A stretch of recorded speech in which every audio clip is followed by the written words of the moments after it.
entends ça et que tu n'es pas le premier mercredi du mois, c'est que ça pue la merde. Quand l'Iran a promis vengeance aux États-Unis pour avoir tué leur général Qassem Soleimani en début d'année, le monde s'est enflammé et en particulier Twitter avec le hashtag World War 3 pour Troisième Guerre mondiale. Et là c'était étrange parce que d'un côté on a eu des mèmes incroyables, j'étais mort, très belle perf Twitter, et d'un autre côté on riait potentiellement de notre propre boucherie à tous. Einstein a dit « Je ne sais pas comment sera la Troisième Guerre mondiale, mais ce dont je suis sûr, c'est que la quatrième se résoudra à coups de bâton et de silex. » Si l'Iran et les États-Unis ont des relations si tendues, c'est pour plein de raisons, mais dont l'une d'entre elles, et probablement la plus importante, est l'accès à l'arme nucléaire. Ça fait des années que l'Iran lorgne dessus, et on ne compte plus la quantité de soupçons qu'a eu le reste du monde vis-à-vis d'eux. Des accords avaient été trouvés sous Obama pour les inciter à se calmer en échange de levée de sanctions, mais Trump les a balayés d'un revers de traité. Aujourd'hui, dans le monde, sur 193 États reconnus par l'ONU, seuls 9 possèdent l'arme atomique. Les États-Unis, la Russie, la Chine, l'Inde, le Pakistan, le Royaume-Uni, la France, Israël et la Corée du Nord. Pour le reste, une écrasante majorité d'entre eux ont signé le TNP, ou Traité de non-prolifération des armes nucléaires, en 68, qui vise à limiter leur prolifération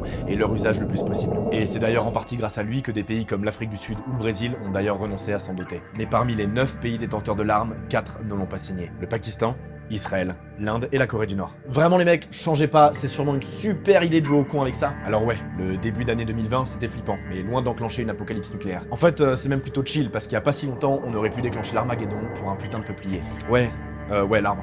Et cette histoire, je parie que tu la connais pas. En 1976, la Corée est déjà divisée. La guerre s'est calmée et une zone tampon entre le Nord et le Sud est en place. Elle existe encore aujourd'hui, c'est la zone démilitarisée, ou DMZ. Le nombre d'armes en circulation y est limité et on y trouve une base co-dirigée par les Nord-Coréens, les Sud-Coréens et les Américains, la JSA. Typiquement, l'endroit où un regard de travers peut à tout moment appeler les 4 cavaliers de l'apocalypse. Dans cette zone, on trouve un pont, appelé le pont de non-retour, que les Américains surveillent et qui est le seul passage des Nord-Coréens pour rentrer sur leur territoire depuis la base et inversement. Problème, un peuplier de 30 mètres qui cache la vue de l'avant-poste de l'ONU. Relou, mais comment ils ont fait pour pas capter ça là quand ils ont construit? Enfin bref. Le 18 août, un petit groupe de soldats sud-coréens et américains dont le capitaine Boniface et le lieutenant Barrett se décident à couper ce peuplier. Jusque-là, normal. Mais un quart d'heure après avoir commencé à mettre des coups de hache, le lieutenant nord-coréen Pak Chul débarque et ordonne aux Américains d'arrêter ce qu'ils ont entrepris, précisant que l'arbre a été planté par leur leader Kim Il-sung en personne et qu'il grandissait et était nourri sous sa supervision. Ouais.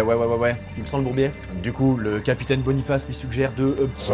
Et Pak Chul repart mais n'en reste pas là puisqu'il revient quelques minutes plus tard avec une vingtaine de soldats nord-coréens armés de gourdins et de pieds de biche. Bah ouais, pour rappel, il n'y a pas trop d'armes dans cette zone, du coup on fait avec ce qu'on a. Les tensions montent, une bagarre éclate, tous les soldats de l'ONU sont blessés. Boniface est tabassé à mort. Et Barrett, qui avait réussi à se barrer, est rattrapé par des nord-coréens armés de la même hache avec laquelle il coupait l'arbre, et se fait buter avec. À partir de là, on est sur une ambiance plutôt moyenne. La tension monte, les troupes américaines stationnées en Corée du Sud sont passées en Defcon 3 et on craint le déclenchement d'une nouvelle guerre ouverte en Corée. Et le peuplier dans tout ça? Ah bah toujours debout hein. Est-ce qu'on allait arrêter de se comporter comme des enfants de 5 ans à partir d'ici?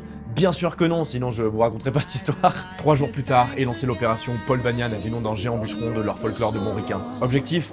En finir avec ce putain de peuplier qui cache la vue. Putain, mais c'est tellement con. À 7h du matin, le 21 août 1976, c'est 23 véhicules de transport de troupes et plus de 813 soldats qui encerclent le peuplier. La quasi-totalité non armée, dont 64 forces spéciales sud-coréennes expertes en taekwondo. Tu crois que c'est un peu forcé? Attends, rapplique 20 hélicoptères utilitaires escortés de 7 hélicoptères Cobra de combat. Non, pas suffisant. On demande à un M728 de braquer son canon sur le pont de non-retour et on appelle en renfort des bombardiers P-52 dont certains chargés d'armes atomiques et escortés d'avions de chasse pour survoler le périmètre. C'est bon? Non, toujours pas. Tant qu'à faire, le putain de porte-avions USS Midway est déplacé dans le coin de la zone de coupe de l'arbre. Pour être sûr, et puis tant qu'à faire, on n'est plus à ça près, il y a 13 000 soldats américains qui sont postés côté Corée du Sud de la zone démilitarisée. La coupe de l'arbre à la tronçonneuse peut commencer. Non mais on n'est jamais trop prudent, ok? Les Nord-Coréens sont à peu près 200 de l'autre côté du pont de non-retour et visent la Seine avec des mitrailleuses, mais tu te doutes, n'ouvre pas le feu. Alors est-ce qu'ils ont réussi? Ah bah oui, sinon je serais peut-être pas là pour t'en parler. Après 42 minutes où tout le monde est en sueur, l'arbre tombe. L'opération Paul Banyan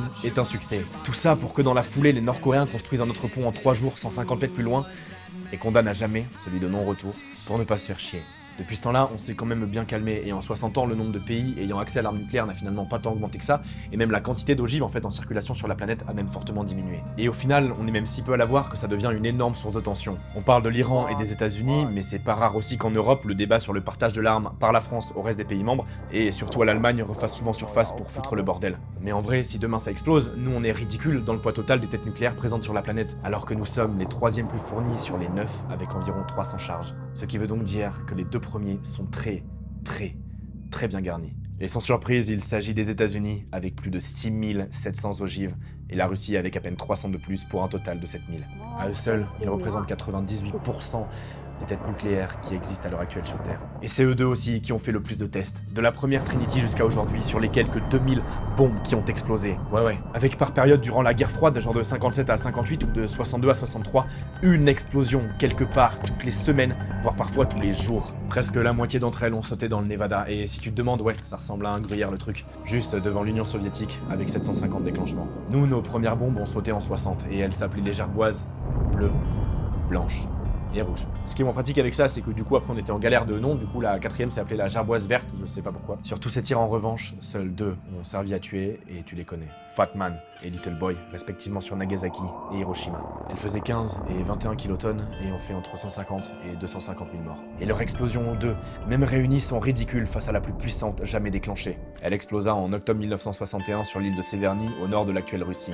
La tristement connue Tsar Bomba. D'une puissance totale de 50 mégatonnes, soit plus de 1500 fois Fat Man et Little Boy combinés. Si puissante que l'onde de choc a failli détruire l'avion qu'il avait largué, lui faisant faire une chute libre d'1 kilomètre. Le champignon a atteint 7 fois la taille de l'Everest, le rendant visible à plus de 1000 km, et l'onde de choc fit 3 fois le tour de la Terre avant de disparaître. Elle devait même être 2 fois plus puissante, mais en raison des conséquences radioactives catastrophiques, elle fut limitée à moitié moins. Et on parle d'une bombe qui a été conçue 8 ans avant qu'un logiciel qui aujourd'hui tiendrait dans une carte SIM n'aide des gens à se poser sur la Lune. Alors imaginez seulement la puissance illimitée de ce qui pourrait être créé aujourd'hui. Tu veux qu'on aille plus loin dans la démesure? La chaîne Kurgeshack a fait le calcul. Avec nos 15 000 têtes contemporaines, si on estime qu'il faut 3 bombes de taille moyenne pour raser une ville de 100 000 habitants et plus, après avoir anéanti de Nancy à Tokyo, il nous resterait encore 1500 têtes. Faire exploser toutes ces charges au même endroit résulterait en une boule de feu instantanée de plus de 50 km de diamètre. Tout sur plus de 250 km s'enflammerait immédiatement dans les secondes qui suivent l'explosion. Ensuite viendrait l'onde de choc si puissante que tout sur 3000 km² autour du point d'impact serait juste balayé. Et on sentirait l'onde parcourir le tour de la Terre non pas 3 fois comme la Tsar, mais des dizaines de fois pendant encore des semaines sur tous les sismographes aux 4 coins du globe avant de disparaître.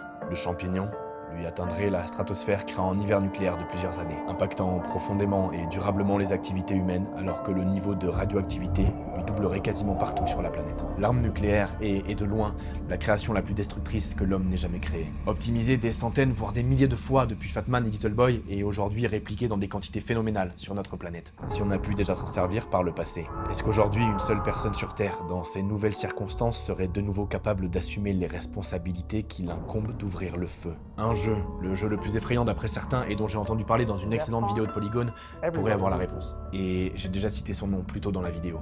Defcon. Defcon Everybody Dies, c'est un petit jeu de 2006, plus joué par grand monde, très simple à comprendre, et qui tire son nom du système d'alerte américain éponyme, pour Defense Readiness Condition. C'est un statut secret qui est assigné aux forces armées américaines et qui va de Defcon 5 à Defcon 1. Defcon 5, temps de paix, rien à signaler.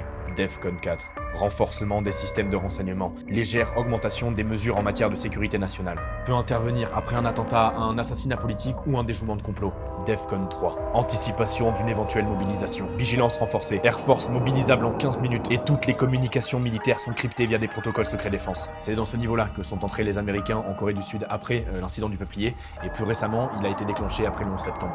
Defcon 2, juste en dessous du maximum envisageable, force prête à être mobilisée pour des opérations majeures en quelques heures, arme atomique engagée et prête à faire feu. Sa seule utilisation confirmée fut lors de la crise des missiles de Cuba en 62, où l'URSS essayait de faire venir des têtes nucléaires sur l'île de Castro. Defcon 1, alerte maximum, toute force prête pour une action immédiate, emploi de l'arme atomique à tout moment possible. Il n'a très certainement jamais été atteint. Dans le petit RTS simplifié, chaque joueur contrôle un continent. En Defcon 5, tous les joueurs s'équipent de radars, base aérienne, flotte ou silo nucléaire en même quantité. En Defcon 4, nos appareils s'activent. Defcon 3, les premiers conflits en mer débutent et nos avions commencent à s'entretuer au-dessus de l'eau. Defcon 2 ne change factuellement pas grand-chose par rapport au 3, à part qu'on se sait un peu plus proche de l'inévitable. Defcon 1 sonne. Dès le premier missile tiré, l'écran se couvre d'une pluie mortelle de signaux lumineux. Le ciel est envahi de bombes nucléaires visant les plus grandes villes. Contrairement au film dont il s'inspire, War Games, la solution n'est pas envisageable. Il y a une théorie qui s'appelle la destruction mutuelle assurée, qui est l'idée que deux pays raisonnés craignant l'échec mortel ou fail deadly n'oseront jamais franchir le pas. L'échec mortel, c'est un mécanisme de protocole automatique sans intervention humaine qui répliquerait automatiquement quoi qu'il arrive. Le système de ce type en URSS s'appelait main morte, et en gros, dès qu'il captait un mouvement sismique similaire à une bombe, des radiations étranges, une lumière ou une surpression anormale, il aurait tiré automatiquement. En gros, même si tous ceux qui pouvaient donner l'ordre sont morts, l'ordre part quand même. Mais dans Defcon, pas de théorie. Tout le monde perdra, seulement quelqu'un un peu moins que les autres. Parce que c'est un jeu. Beaucoup d'études ont été menées sur le titre et une datant de 2015 menée par David L. Waddington à l'université de Concordia au Canada s'est attardée sur l'impact qu'il avait sur les joueurs et leur vision d'une guerre nucléaire. Entre ceux lisant des articles sur les conséquences d'une guerre nucléaire et ceux jouant à Defcon, ceux ayant joué au jeu étaient devenus nettement plus pessimistes quant à leur propre chance de survie si cela arrivait, mais plus mesurés sur la potentialité qu'une telle apocalypse n'arrive un jour. En fait, contrairement à un Call of Duty ou un Battlefield comme l'expliquait un participant à l'étude, ici, être dans une ambiance de salle de commande comme on se les imaginait à l'époque de la guerre froide, avec ses sons oppressants et cette distance par rapport à l'horreur qui se déroule. En fait, être dans le fauteuil du décideur finalement, à la place de la personne qui oriente les tirs bien à l'abri dans son bunker et fait le choix conscient d'éliminer des millions d'innocents. Et non celui simplement qui exécute sur le champ de bataille, les a amenés à considérer que personne ne laisserait une telle chose démarrer. Cette ambiance a fait de Defcon le jeu le plus effrayant et culpabilisant auquel ils aient joué, et les a convaincus que personne n'oserait être l'auteur de la fin de l'humanité telle qu'on la connaît. Les chances qu'une guerre à ampleur nucléaire telle qu'on se l'imagine ne se déclenche aussi facilement qu'on ne le craint à chaque fois sont au final très faibles, parce que tirer en premier, c'est faire le choix d'anéantir l'humanité telle qu'on la connaît. Et vraiment aucun homme, ni aucune femme, ne sera jamais préparé à en assumer les conséquences.